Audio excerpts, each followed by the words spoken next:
You've come out, and yes, you have a concession on cars. You have a flat tariff still of 10%. Are you disappointed with that? Is this just the start? This was supposed to be it. The briefing, the flashes.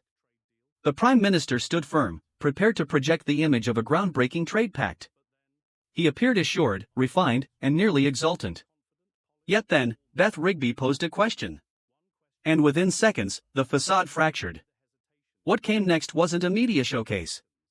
It became a drawn-out political unraveling. One inquiry after another. And you could hear the doubt in his tone, the fear in his stare, the abrupt turn from triumph to containment. He forced a grin. He tried to deflect. But Beth refused to relent. What did she press on? What truth was concealed?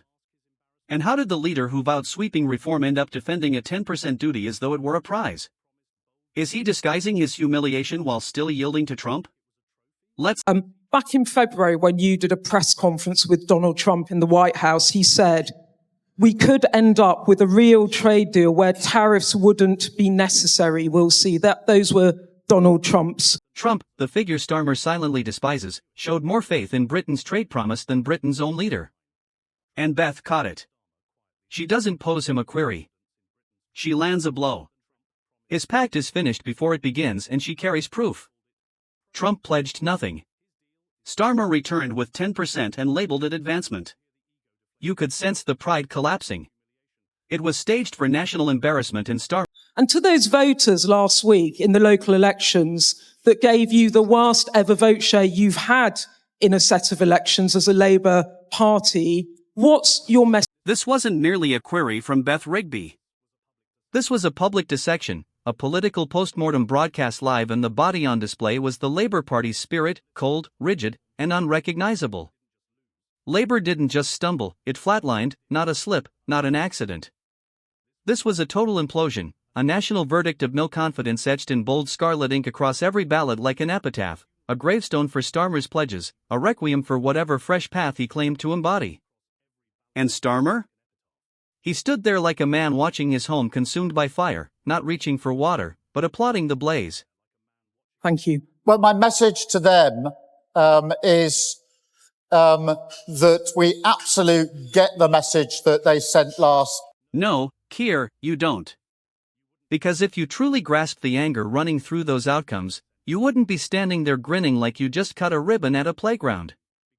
You'd be apologizing for betraying the people who believed in you, for selling them fantasies about renewal and delivering 10% duties and partial gestures instead. His steady voice is patronizing. His speech is an empty reflex. This isn't leadership. It's a man in denial, wrapped in a suit that no longer matches the weight of public disillusion. Starmer wasn't shaken. He was scripted. And that's the real issue. He thinks voter outrage is something you contain, not something you resolve. We will remain focused as ever on the national interest, and I have them in mind, I have the workforce here in mind when we make the decisions that we make. I don't make them for my sake, I make them on behalf of working people across this country. This line is so empty, it practically reverberates. It should come with canned laughter and a slow clap from a hall of bewildered factory staff. Starmer stares into the lens and declares, I don't choose for myself. I choose for working people. Really? This is the same figure who sat opposite American trade officials, got flattened, then returned draped in the Union Jack like a poorly rehearsed drama student in a bargain bin World War II play. He didn't resist. He didn't negotiate.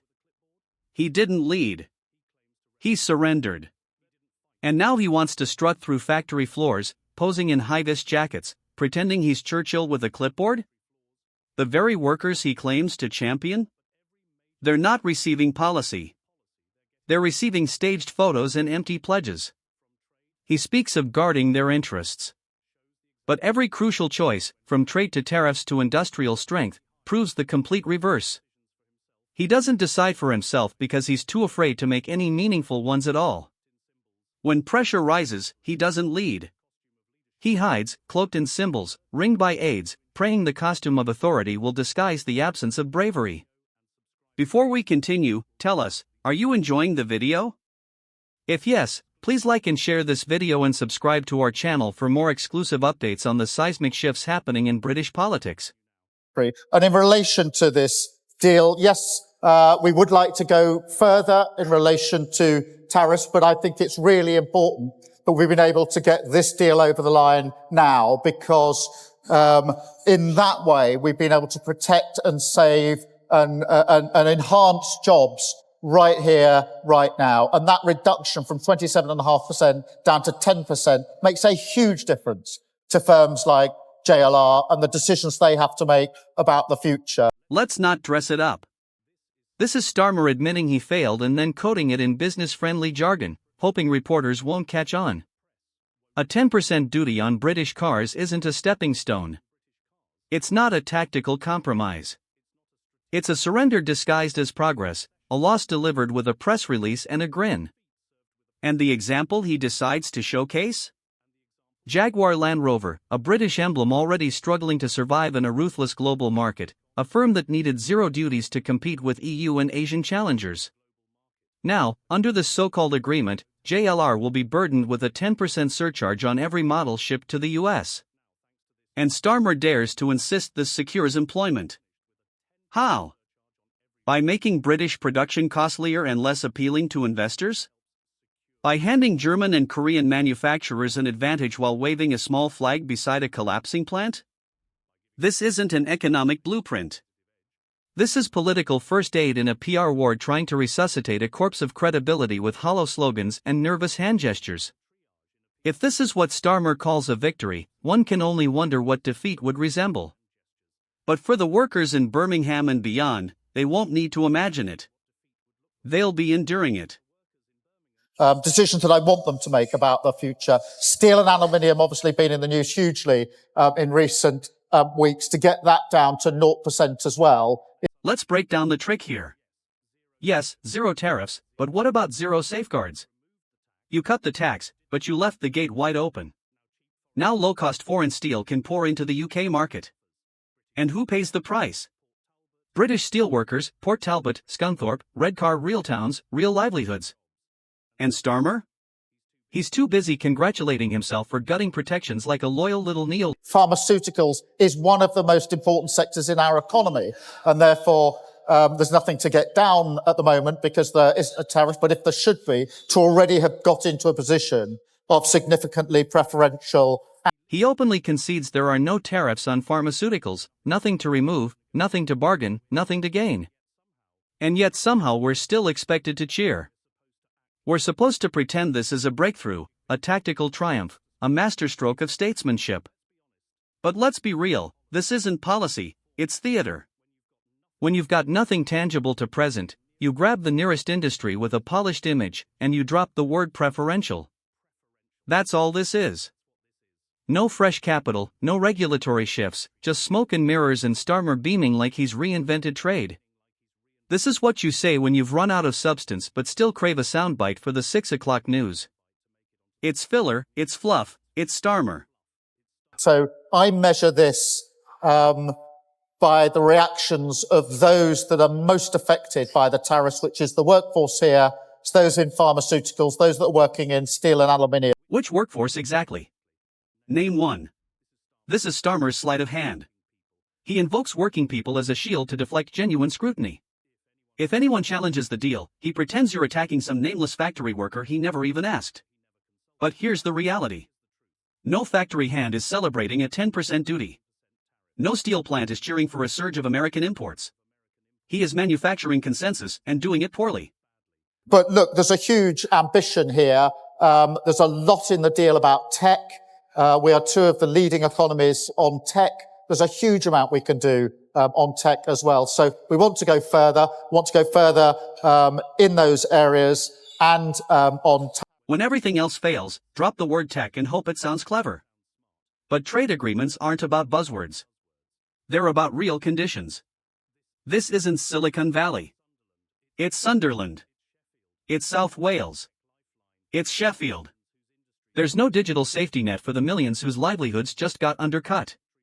He's flashing a hologram while the workshop floor is being demolished. Trade pacts aren't built in TED Talks. They're not about abstract futures and virtual visions. They're about terms, wages, tariffs, steel, cars, tangible things, and actual places. Sunderland, South Wales, Sheffield, where people wake up each day wondering if their factory will survive until Christmas. There is no tech rescue for the man in Rotherham whose foundry is shutting. There is no digital chance for the woman in Coventry watching her role vanish overseas.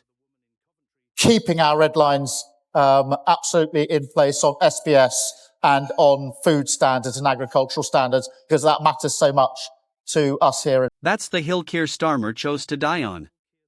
After waving the white flag on auto tariffs, abandoning steel leverage and letting entire industries drift, he wants applause because he stood firm on cucumbers. This is where he plants his red line, not on jobs, not on sovereignty, not on tariffs that actually matter for the survival of British manufacturing, but on token agricultural rules. This isn't leadership. This is theater packaged as principle. He's brandishing food standards like a shield, hoping the public won't notice that he bargained away the real economic fight and clung to the one issue that makes for a neat talking point on the BBC. Because let's be honest, protecting chickens sounds impressive on a leaflet. But ask the steelworker whose mill is shutting or the auto plant now reconsidering its UK investment, would they rather have fair trade terms or a pledge that their lettuce won't be rinsed in chlorine? Starmer's trade vision appears to be, keep the salad clean, let the nation rot. If your idea of toughness is holding the line on lettuce while surrendering everything that builds national power, you're not a leader.